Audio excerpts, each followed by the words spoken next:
Guys, welcome back to story time. Today we are reading Petunia by Roger Duvoisin. Roger Duvoisin wrote and illustrated the Petunia series. And yep, you heard that right. Petunia has a whole series. So today we'll be reading the first one, and hopefully we can look at other ones in the future. So let's begin.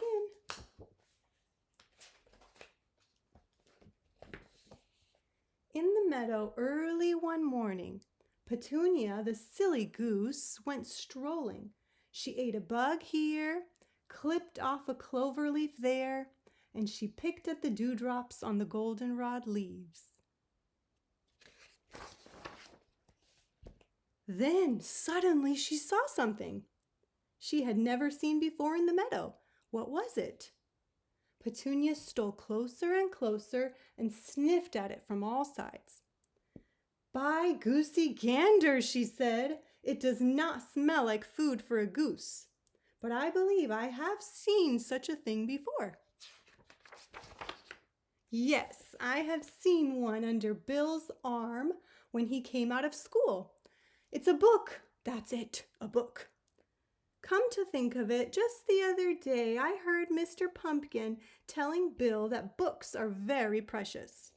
He who owns books and loves them is wise. That is what he said." "He who owns books and loves them is wise," repeated Petunia to herself, and she thought as hard and as long as she could. "Well then," she said, "if I take this book with me and I love it, I will be wise too. And no one will call me a silly goose ever again." So Petunia picked up the book and off she went with it. She slept with it. She swam with it. And knowing she was so wise, Petunia also became proud. And prouder and prouder. So proud that her neck stretched out several notches. It was King the rooster who first noticed the change in Petunia. He said, "Maybe Petunia is not so silly after all. She has a book and she looks wise, so she must be so." And the other animals began to believe in Petunia's wisdom too. They asked her for advice and opinions, and Petunia was glad to help, even when she was not asked.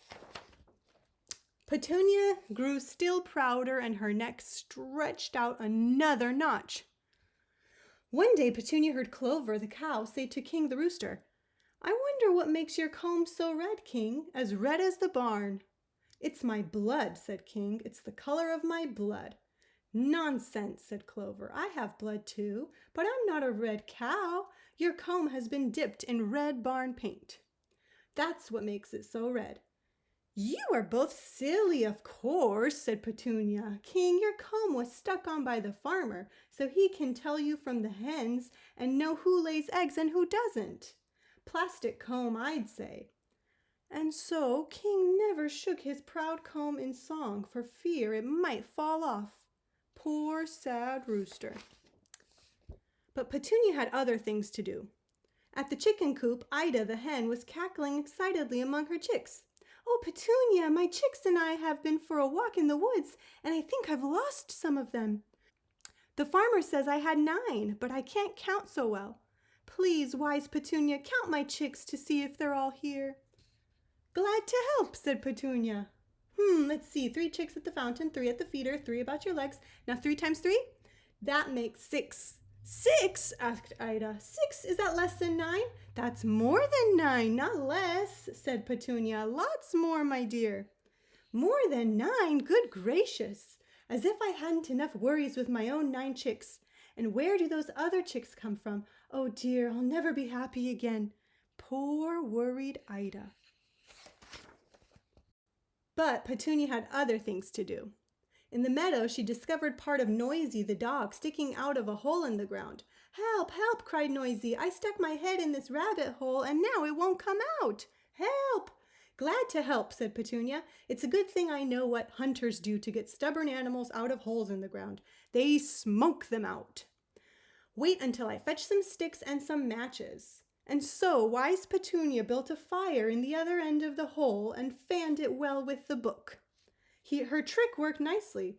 Noisy, choking with smoke, jerked his head out of the hole and ran off howling with pain. His nose was singed with the fire, and his ears were cut and bruised. Poor moaning dog. But Petunia had other things to do. Beside the hedgerow, she met Straw the horse, who was in pain from a toothache. "Petunia," groaned Straw, "I'm dying. Surely with your wisdom you can stop this horrible pain." "Glad to help," said Petunia. "Open your mouth." "Why, you poor Straw, all these teeth! No wonder you have a toothache." "Look at me. Do I have teeth? Of course not. So I have no toothache. I am going to stop that pain right now. I am going to pull all those teeth out, all of them. Let me get some pliers." But Straw would not wait for the pliers. He was so afraid to lose his teeth, he never talked of his toothache to another soul. He suffered in silence. Poor forlorn horse. But Petunia had other things to do. Cotton, the kitten, went up the tree but could not come down. While he meowed and meowed, his friends called for Petunia. "Glad to help," said Petunia. "I know just what to do. Since none of you is tall enough to reach Cotton, all of you will do it together. Donkey on top of Clover, pig on top of donkey, and so on up. Simple." So Donkey climbed on top of Clover, pig on top of donkey, goat on top of pig, sheep on top of goat, piggy on top of sheep, turkey on top of piggy, duck on top of turkey, hen on top of duck. Suddenly Clover cried out, "Stop! My legs feel wobbly!" And she sat. And Donkey and the rest fell into a heap, and Cotton was so scared that he fell on top of them. They were all full of bumps. "Well," said Petunia, "Cotton is down." So he was, poor bruised kitten. But Petunia had other things to do. Getting prouder all the time, she felt her neck stretch further out. She now wandered around the meadow, where she found some other friends gathered around a box.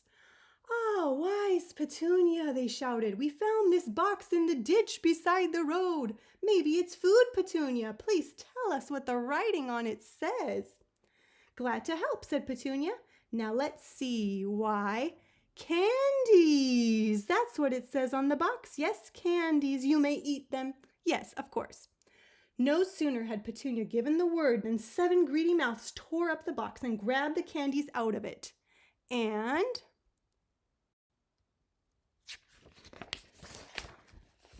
boom! Kaboom they went. What a sight the animals were! Some were burned, some were bruised. Straw still suffered in silence. Noisy still moaned.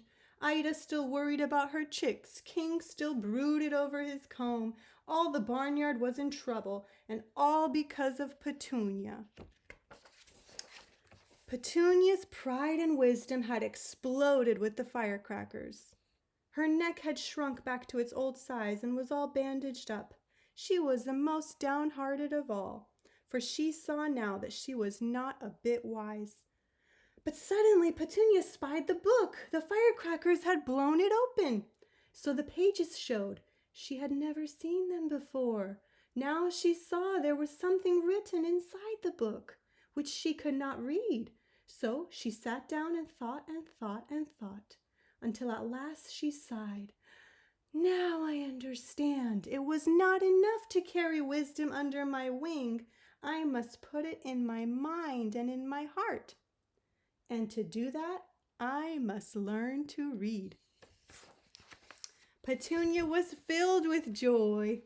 At once she began to work so that one day she could be truly wise. Then she would help make her friends happy. And that is the end of that. Thank you so much for joining me for today's reading of Petunia. And a fun fact is that if you were here for story time when we read The Happy Lion, that story was illustrated also by Roger Duvoisin. And in this one, he wrote and illustrated it.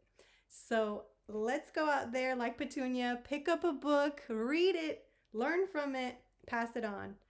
Until next time, adios!